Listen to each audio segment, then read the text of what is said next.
Exodus 25, verse 40 is where we're going to start. Because we're actually in Exodus 26 this morning, but what can tend to happen is as we're looking at these plans for the tabernacle, you and I can tend to look at this as this is boring or mundane information. Why in the world do we need to know this? And so we're going to talk a little bit about that this morning. But before we do that, look at the last thing that he said in Exodus 25, verse 40, before we go over to Exodus 26. God says to Moses, "And see to it that you make them according to the pattern which was shown you on the mountain." So there's an extremely important lesson here, and that is that as we're going through all of these plans, as God is telling them how to build the tabernacle, how to construct it, one of the big important lessons, one of the lessons, is that God always has a plan. God is not making things up on the spot as he goes. Now it's important for you and I to understand that, because oftentimes that's where you and I falter. That's where our faith will falter. Is we cannot see ahead what's going to happen. But understanding that God always has a plan is extremely important. That's what will sustain us. That's what will motivate us to continue walking with the Lord. Is knowing that, you know what, I don't know what's coming up around the corner, but God, I know that you have a plan. And God is revealing that plan here in this portion of Scripture with Moses. He's revealing that plan. He's revealing that he already had a plan. For you and I, it works by faith. As you and I step out by faith and we continue to follow and move after what God is doing, what happens is God reveals more of that plan. He does not give his entire plan to us all at once. We wish that would happen, that we wish that he would just tell us exactly what he's doing in this time, but he does not work that way. And so that the understanding that, you know what, God's got this all planned out. There's nothing that surprises him. There's nothing that he's just making up right now, but he's got a plan. It's a good thing. It's a good thing to know. We'll talk some more about that. But Exodus 26 is where we are at. We're still looking at plans for the tabernacle. Last time we saw plans for the Ark of the Covenant, for the mercy seat, for the lampstand, for the table of showbread. Today we've got 4 main divisions in Exodus 26. Curtains. We'll see what curtains are all about. We'll see some coverings, which seem to be different from the curtains slightly. And then constructing the walls of the tabernacle, and then the court dividers. Now, who remembers, who can tell me, what is the tabernacle for? What is the tabernacle for? No. To hold the 10 Commandment tablets. To hold the 10 Commandments, okay. The 10 Commandments will eventually end up in that Ark of the Covenant that goes inside of the tabernacle. Does anybody know what the tabernacle is for? Okay.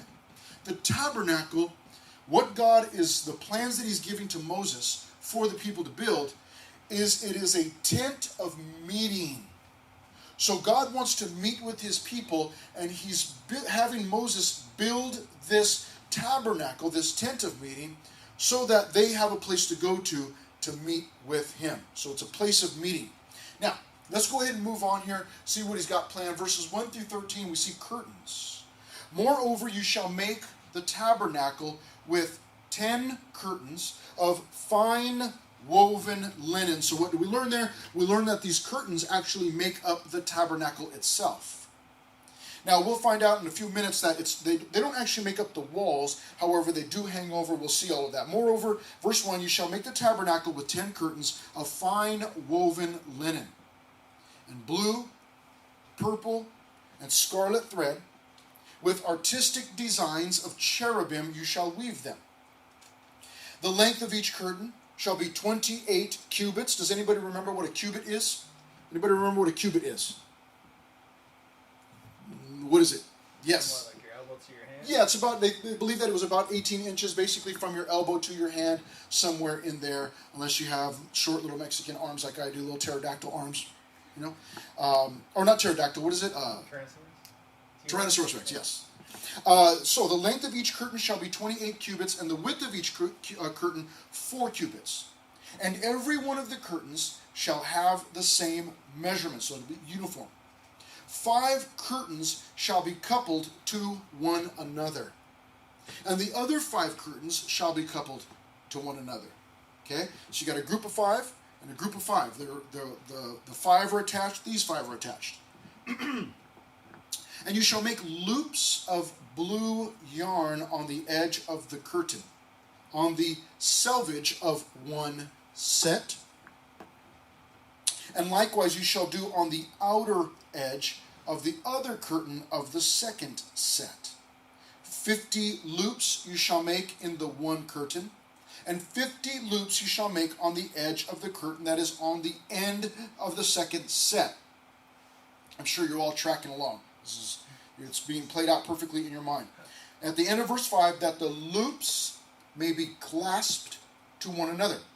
And you shall make 50 clasps of gold, and couple the curtains together with the clasps, so that it may be one tabernacle. So we see there that the very first section is about curtains that are being attached to one another in order to form a tabernacle. So the next thing he does is in verse 7, you shall also make curtains of goat's hair. Now the first set of curtains, all those curtains he was telling us about, verse 1, with 10 curtains of fine woven linen. All these beautiful colors. Now, he says in verse 7, that you shall also make curtains of goat's hair, to be a tent over the tabernacle. So the next thing we find out is that he's having to make curtains in order to form a tabernacle tent. So he's got the tabernacle covered with these curtains. Now he's giving them instructions on how to make a curtain or a tent for the tabernacle out of goat's hair. He says in verse 7, you shall make 11 curtains.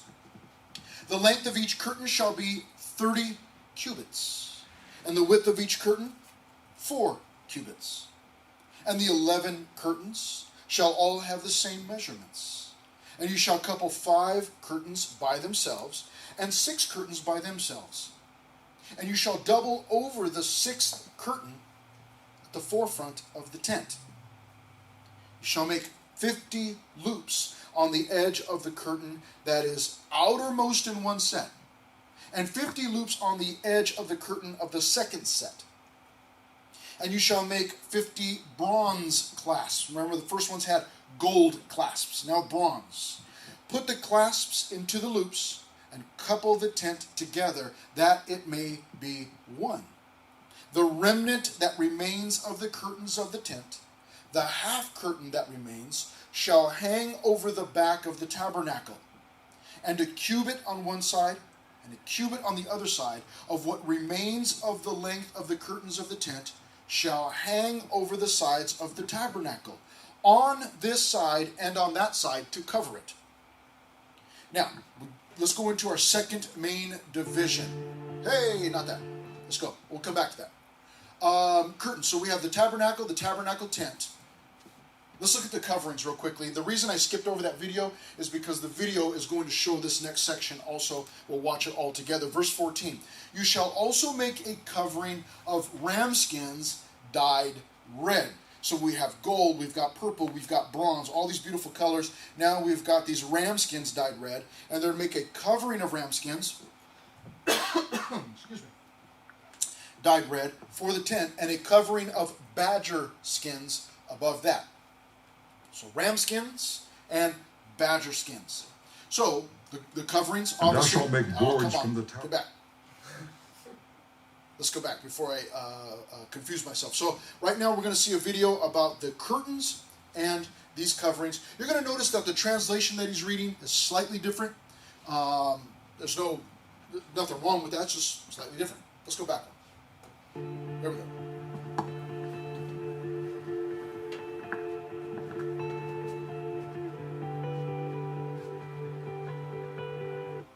Make the tabernacle from 10 sheets of fine linen. These sheets are to be decorated with blue, purple, and scarlet yarn. with figures of cherubim skillfully embroidered into them.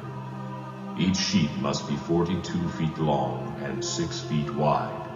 All 10 sheets must be exactly the same size. Join 5 of these sheets together into one set. Then join the other 5 sheets into a second set. Put loops of blue yarn along the edge of the last sheet in each set. The 50 loops along the edge of one set are to match the 50 loops along the edge of the other. Then make 50 gold clasps to fasten the loops of the 2 sets of sheets together, making the tabernacle a single unit. Make heavy sheets of cloth from goat hair to cover the tabernacle. There must be 11 of these sheets, each 45 feet long and 6 feet wide. All 11 of these sheets must be exactly the same size. Join 5 of these together into one set and join the other 6 into a second set. The 6th sheet of the second set is to be doubled over at the entrance of the sacred tent. Put 50 loops along the edge of the last sheet in each set and fasten them together with 50 bronze clasps. In this way, the 2 sets will become a single unit.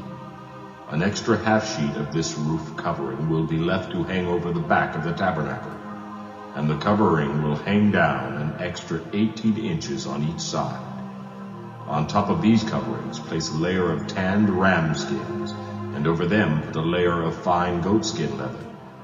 This will complete the roof covering.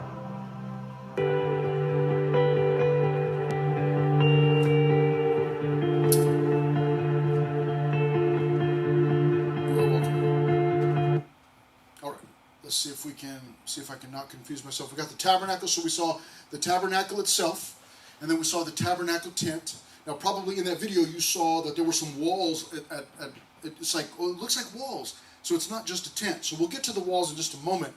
The coverings we saw. And thou shalt make boards from the. Oh no! Let's do this. Let's do this. Watch this.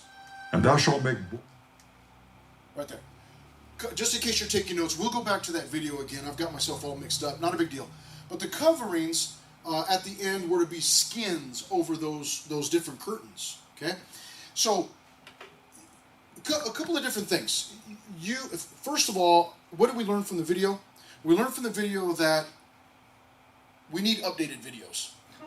Those 8-year-old crusty videos, no good. Okay, but still, it gives us a good picture, a good idea. Because reading through this, you're probably doing the same thing that I am. When I'm reading through it, I'm like into verse 2. It's like I'm done. Like what am I even reading right now?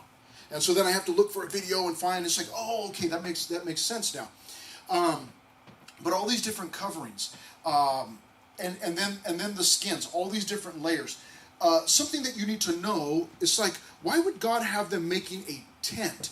Well, tents, there were cities and different things, structures, but tents also, nomadic tribes were out there living in tents also. So it's not a strange thing to see this tent. Plus, they're all living in tents.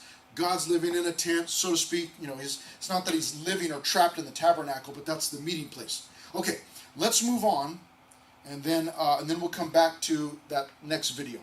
Okay, let's move on to the third section. Let me see what happens. Hey, all right, constructing the walls, verses 15 through 30. And for the tabernacle you shall make the boards, okay, the boards of acacia wood, standing upright. So what he's about to tell them now is these are the walls that surround the tabernacle. Verse 16, 10 cubits shall be the length of a board, and 1.5 cubits shall be the width of each board. 2 tenons. Tenons are, you're going to see them in the video, they're basically pegs. Okay? Think about Legos. How many of you like Legos? Come on. Who's not too proud? Okay? I love Legos. Okay? A little bit? Okay? I know some of you, if I talk to your parents and ask them, do they still have Legos? They would tell us the truth. Okay? But think about a Lego with those little pegs up on top of the blocks. Something like that. Okay? Verse 17, 2 tenons shall be in each board for binding one to another. Thus you shall make for all the boards of the tabernacle.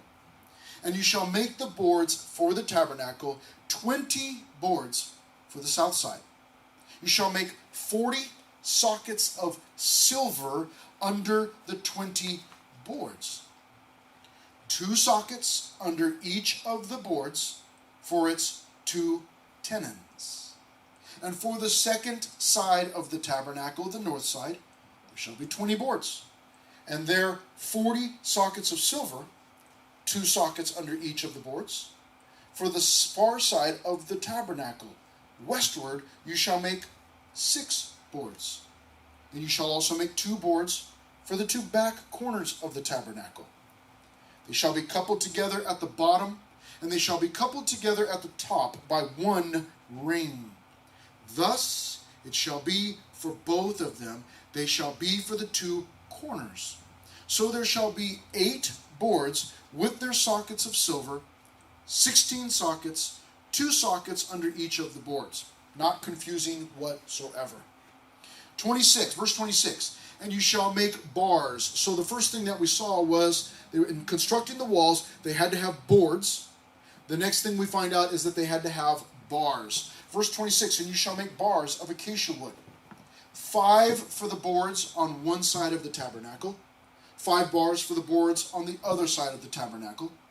5 bars for the boards of the side of the tabernacle for the far side westward. The middle bar shall pass through the midst of the boards from end to end. You shall overlay the boards with gold, make their rings of gold as holders for the bars, and overlay the bars with gold. And you shall raise up the tabernacle according to its pattern which you were shown on the mountain. All right, here we go. Let's go back and find that video. See if we can find it here. Where's it at? Should be right there. And thou shalt make boards from the tabernacle of shittim wood, standing up. 10 cubits shall be the length of a board, and 1.5 cubits shall be the breadth of one board. 2 tenons shall there be in one board, set in order one against another. Thus shalt thou make for all the boards of the tabernacle. And thou shalt make the boards for the tabernacle, 20 boards on the south side southward. And thou shalt make 40 sockets of silver under the 20 boards, 2 sockets under one board for his 2 tenons, and 2 sockets under another board for his 2 tenons. And for the second side of the tabernacle on the north side there shall be 20 boards, and there 40 sockets of silver, 2 sockets under one board, and 2 sockets under another board. And for the sides of the tabernacle westward thou shalt make 6 boards, and 2 boards shalt thou make for the corners of the tabernacle in the 2 sides. And they shall be coupled together beneath, and they shall be coupled together above the head of it unto one ring. And they shall be 8 boards, and their sockets of silver, 16 sockets, 2 sockets under one board, and 2 sockets under another board. And thou shalt make bars of shittim wood, 5 for the boards of the one side of the tabernacle, and 5 bars for the boards of the other side of the tabernacle, and 5 bars for the boards of the side of the tabernacle, for the 2 sides westward. And the middle bar in the midst of the board shall reach from end to end. And thou shalt overlay the boards with gold, and make their rings of gold for places for the bars. And thou shalt overlay the bars with gold. And thou shalt rear up the tabernacle according to the fashion thereof which was showed thee in the mount.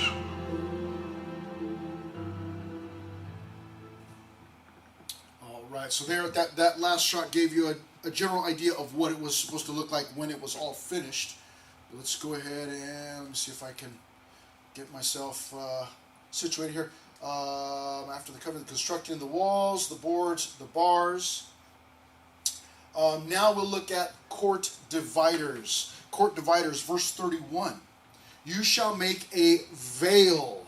So this was their front door. You shall make a veil of woven of blue, purple, and scarlet thread, and fine woven linen. Sounds similar to the curtains that they were making to go over the entire place. It shall be woven with an artistic design of cherubim, and you saw in the video the artist's rendition of what that might have looked like. You shall hang it upon the 4 pillars of acacia wood overlaid with gold.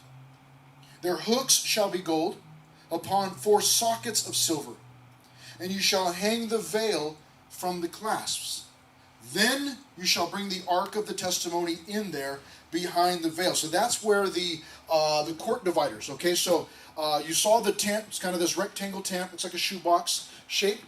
You go in through the front, and you've got the holy place there, which we're going to find out in just a moment. And then there was a veil, and then beyond that was the holy of holies, or the most holy. Verse 33. And you shall hang the veil from the clasps.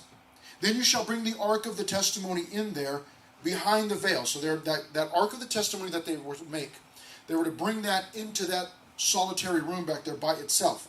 The veil in verse 33 shall be a divider for you between the holy place and the most holy. So has anybody here ever heard of the Holy of Holies? Anybody ever heard that word or that phrase or that name? The Holy of Holies, okay. The Holy of Holies, this is what we're talking about now. There's a divider. The veil separates the holy court, the holy place, from the most holy. Where the Ark of the Covenant was going in, that would be considered the Holy of Holies. Okay? So, someone from the outside has got to come into that tabernacle through the one curtain, and then there is a separate veil there. That veil is the same thing that you would think of when you think of a bride who's wearing a veil. There's something behind that veil. That's the idea, is that the meeting place of God would be back there. So we're told in verse 33 that the ark of the testimony would be there.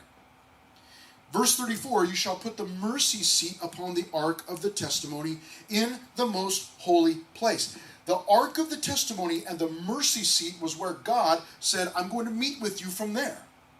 I'll be in that space above the 2 cherubim, those gold cherubim that were going to be on top. And I'm going to meet you there. So this is the reason why there's a curtain to get into the place and then a separate veil, because that meeting place was a special place that at the time not everyone was allowed to go into. The people would be represented by priests. The people would be represented by a high priest eventually. We don't have that yet. But the idea is that the priest could go into the holy place, and then the high priest could go into the holiest place, or the most holy. And that's where he would meet with God there at the Ark of the Testimony. Now verse 35 says, you shall set the table outside the veil. What table? Does anybody remember what table we're talking about? Anybody at all? Like, where'd the table come from? Okay, there was a table that we talked about in chapter 25 that was the table of showbread. That's where they would put the bread on. You shall set the table outside the veil. Don't have it in the most holy. In the most holy, only the ark of the testimony.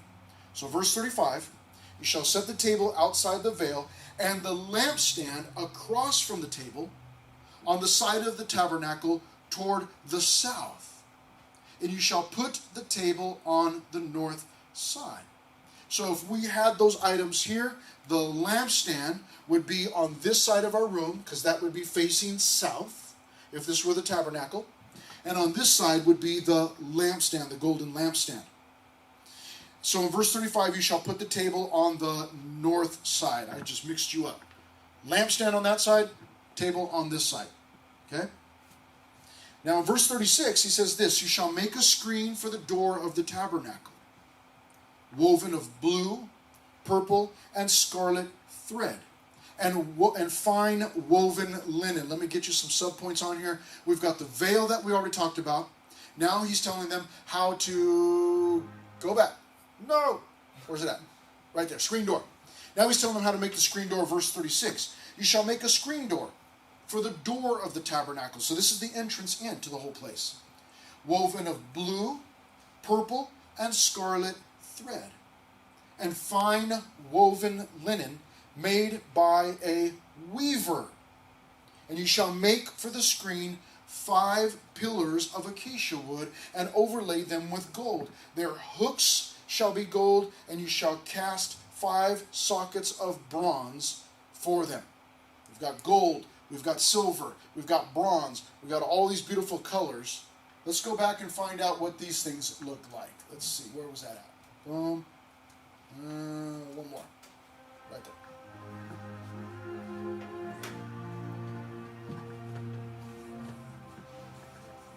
Across the inside of the tabernacle hang a special curtain made of fine linen with cherubim skillfully embroidered into the cloth, using blue, purple, and scarlet yarn. Hang this inner curtain on gold hooks set into 4 posts made from acacia wood and overlaid with gold. The posts will fit into the silver bases. When the inner curtain is in place, put the Ark of the Covenant behind it. This curtain will separate the holy place from the most holy place. Then put the Ark's cover, the place of atonement, on top of the Ark of the Covenant, inside the most holy place. Place the table and lampstand across the room from each other outside the inner curtain.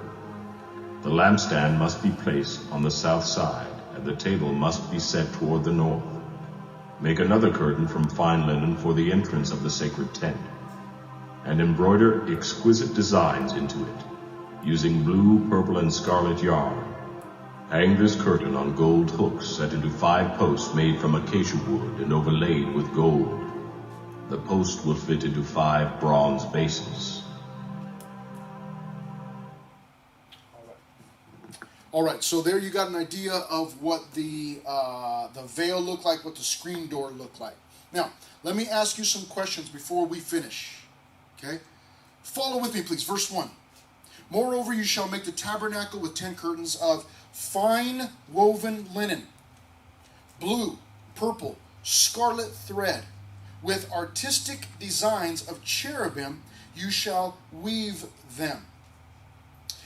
Down in verse 4, and you shall make loops of blue yarn on the edge of the curtain. In verse 6, and you shall make 50 clasps of gold and couple the curtains together with the clasps. Verse 7, you shall make curtains of goat's hair.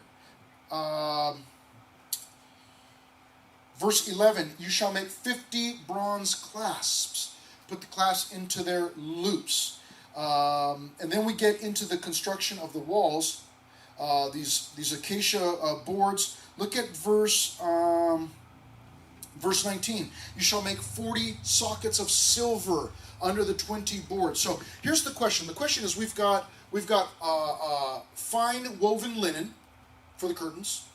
We've got gold clasps. We've got bronze clasps. We've got silver sockets. As we got down to the bottom, it talked about having a weaver. Where was it at?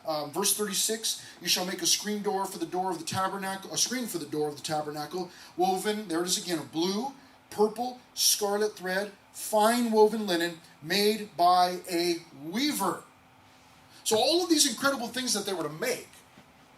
Now let me ask you a question, and what I'm looking for is for your guess. All I've got is a guess. I think it's a safe guess, but I want to find out what your guess is. How in the world were they supposed to know how to make all of these things? Does anybody have a clue? No? Okay, that's a good one. That's a good one. Maybe God's telling them to make something, and then he just puts the design in their brains, in their minds, in their hearts. Okay? That's a possibility. Okay? It doesn't tell us how. I've got a different guess, but I like that guess. Anybody else? What do you think? Verse 30, it says, set up this tabernacle according to the pattern you are shown on the mountain. Okay. Okay.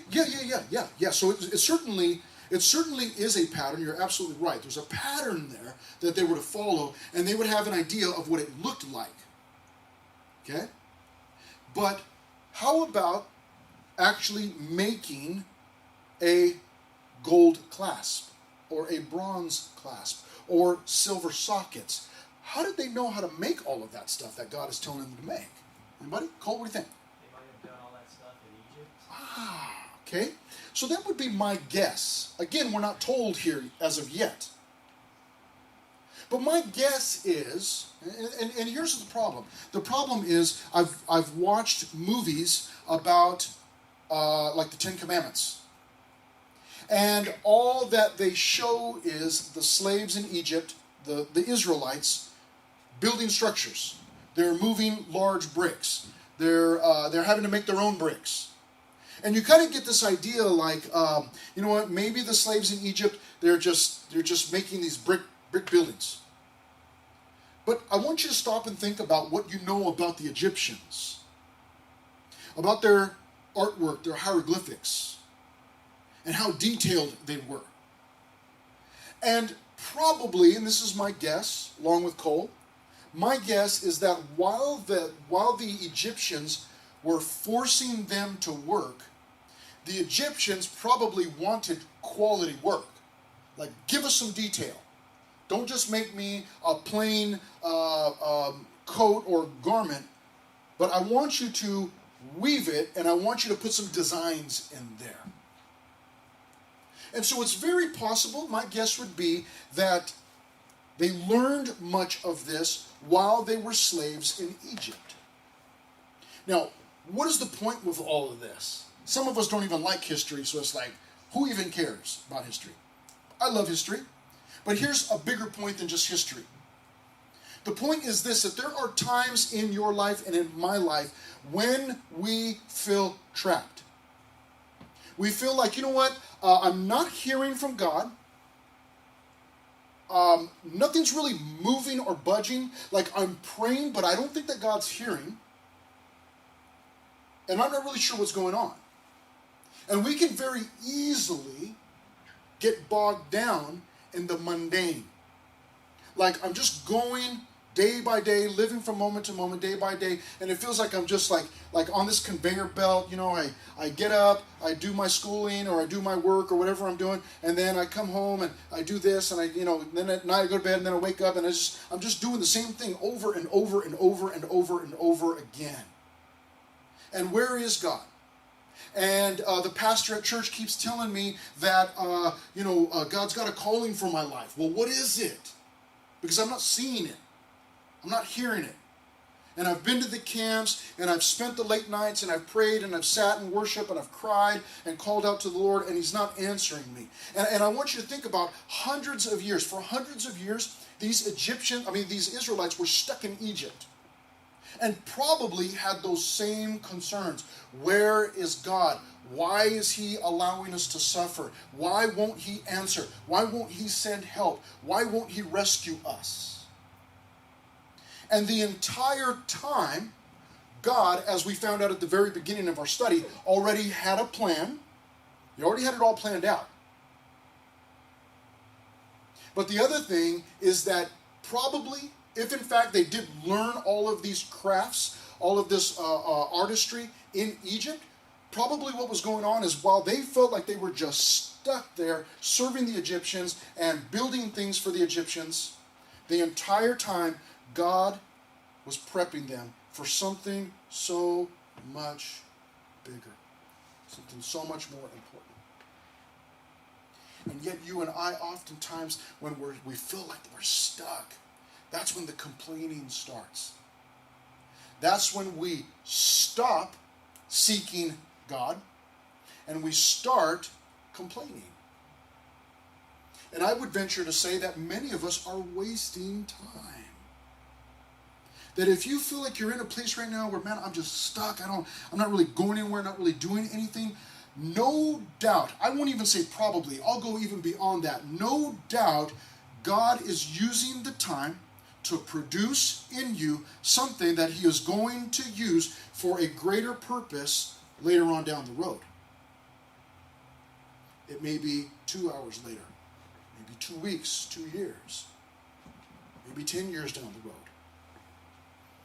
It may feel like, you know what, if the pastor keeps telling me there's a call, that God's given me a gift, but I don't know what it is. So instead of growing discouraged, what you and I need to do is to learn how to be faithful in the mundane, daily things. Because no doubt in it, God is teaching us something. Like the Karate Kid. Wax on, wax off. Like the painting. What is this? This is dumb. This is, I don't understand. And all the while, it was meant for something so much bigger. Learning how to be content. Learning how to be faithful in the mundane things. It's all part of the preparation. It's God preparing you to use you for something so much greater. That's what God had been doing all along. While I believe that God could supernaturally impose some gift or some ability for artwork into your brain at any given moment, I think He can do that. I think He could. And maybe that is in fact what He did here. It just seems more likely to me that they knew how to do all of these things by the time they got to the wilderness of Sinai. And can you imagine? Can you imagine? I mean, think about this for a moment, that you are an individual, man, woman, doesn't matter, and you are in Egypt, you're stuck there, and you're stuck making clothing for your Egyptian master. And you feel like this is the dumbest thing ever. I hate this. And all the while, God was preparing you to build Him, to construct Him a meeting place. And you get to the wilderness of Sinai, and all of a sudden, bam, it all makes sense. This is what I used to do in Egypt for these pagans. And now, I get to work on God's tabernacle. What an incredible privilege. And then all of a sudden, all of the years that you spent in toil working for someone else would be erased in that moment. It wouldn't matter. You wouldn't care. Who cares? God has been working in me for 28 years to get me to this point. And you may think to yourself, well, that's, okay, so you're in this shoebox, teaching, what's the big whoop? But all of those years, preparation, all of the countless, I've scrubbed so many toilets in my life, mopped so many floors. Those were the good old days. I wish I could go back to doing that. Fixing things, whatever it was. All of that was just preparation for whatever He's doing now. And no doubt, whatever's going on now, He's planning something else later on.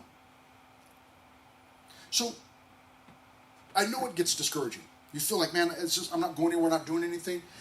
Learn to be faithful in the mundane things, the daily mundane things.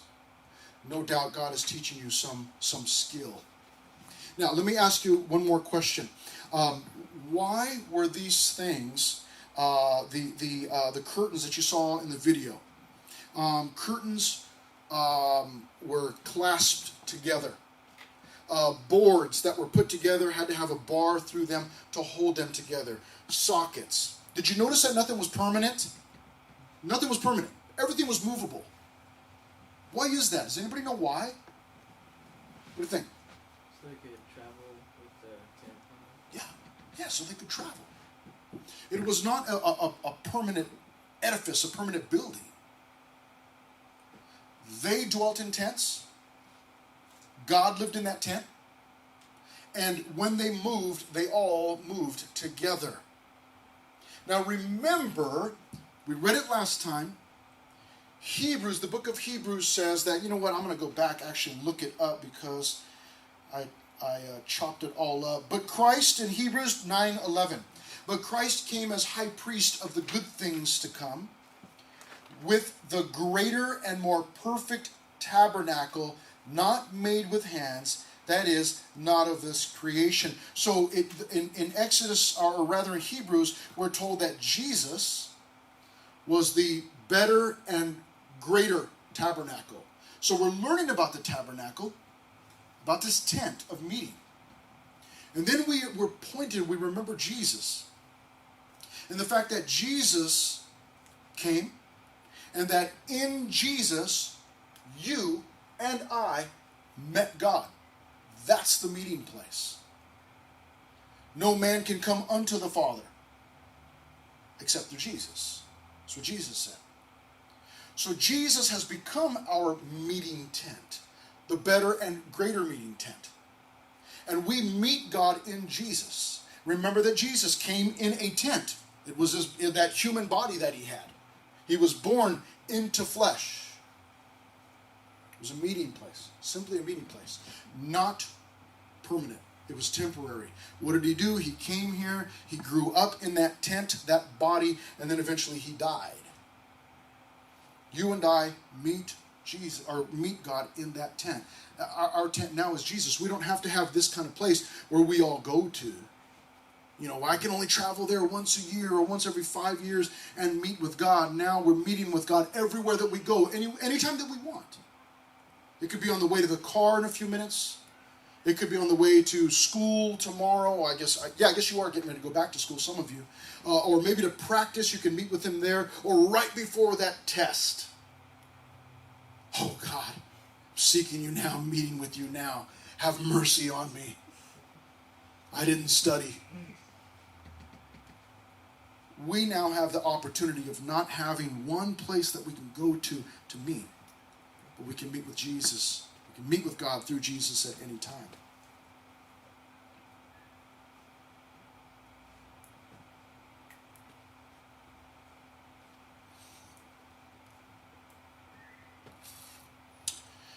Something else just passed through my mind, and it's gone.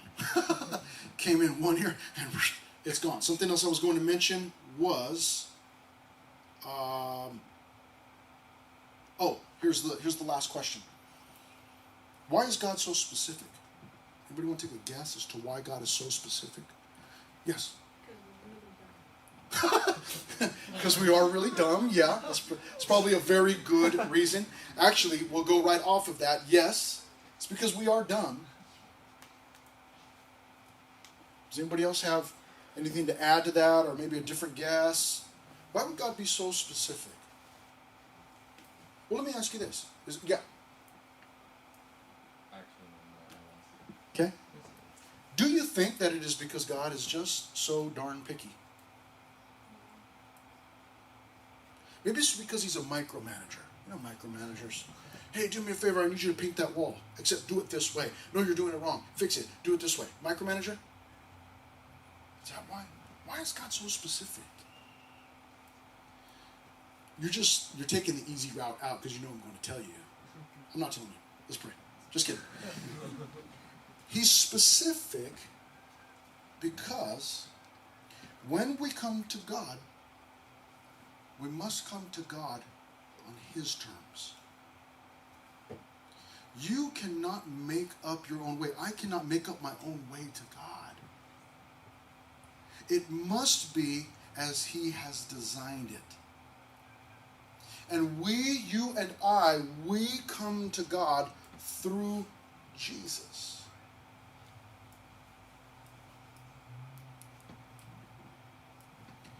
We don't come to God through some other religious leader, some other religious icon, through a statue. You and I do not come to God through the good things that we do. We don't say, well, if I could just help enough old ladies across the street. Check, check, check. Okay, God, I reached it. Or you know what, if I could just over my lifetime buy enough boxes of Girl Scout cookies, then I've earned my points. We tend to do things on a point system where I've made the, I've scored, I've made the points, I've done something nice, I helped at VBS, I worked at the church, I did this thing, I went to the camp, I went to enough of those boring Bible studies where Pastor Chris was at, and so I've met my quota. So, okay, God, now you got to let me in. That is not how we experience God's salvation. We experience God's salvation the way that he set it up. It's been designed already, and that is through Jesus Christ. So God, in giving these very specific instructions, wanted us to know that it's on God's terms. Now, the good thing is, yeah, there's a certain way, a specific way that we're to do it. It's through Jesus. But the good news is that anyone can show up. You can come to God an absolute wreck. An absolute mess. He's not asking that you clean yourself up first and then come. Anyone can come, whosoever. But when you come to God, it is through Jesus. That's what this is all about. That's why he's so specific, and that's why I take time to read through all of these verses so that we get that drilled into our head that, oh, God was very specific about the boards and the curtains, and he wanted this on it, and he wanted this many clasps and loops. And can you imagine if he said, hey, I want you to build me a meeting place, ready, go. Good night, nurse. What would it look like? Somebody would have, I think it should be the Taj Mahal. Somebody would have, I think it should be this palace. I think it should be this, this business building. Half would look like a palace, half would look like an Amazon warehouse, half would look like your own home, whatever. It would be all sorts of different. So he doesn't do that. He says, no, if you're going to come to me, this is the way that it must be done. Listen, I'm talking to the church primarily. Many of you you've been here, you've grown up here. You've got to be careful. You've got to be careful that you are not counting on the things that you've done or the amount of time that you've put in here or the amount of hours that you've suffered through church here. Like, well, I did all that I was supposed to do, and I went to children's ministry, and I went to junior high ministry, and I went to high school ministry, and I went to young adults, and I went into the sanctuary, and I've just done all, I've met all the requirements. It's not like a list of requirements where you just, okay, man, 3 more, and then I get to have eternal life. It's not the way it works. It only happens through a personal relationship with Jesus. If you're living off of the faith of your parents, it's not going to work. There's only one way, and it's through Jesus. So if you're sitting here today and thinking, well, you know what, maybe that's me counting on the activities and different things that I've done. Maybe I don't know. Like I'm questioning myself right now. Like, have I really placed my faith in Jesus? Like, and if not, just do that right now. Do that right now while we pray. Father, thank you so much.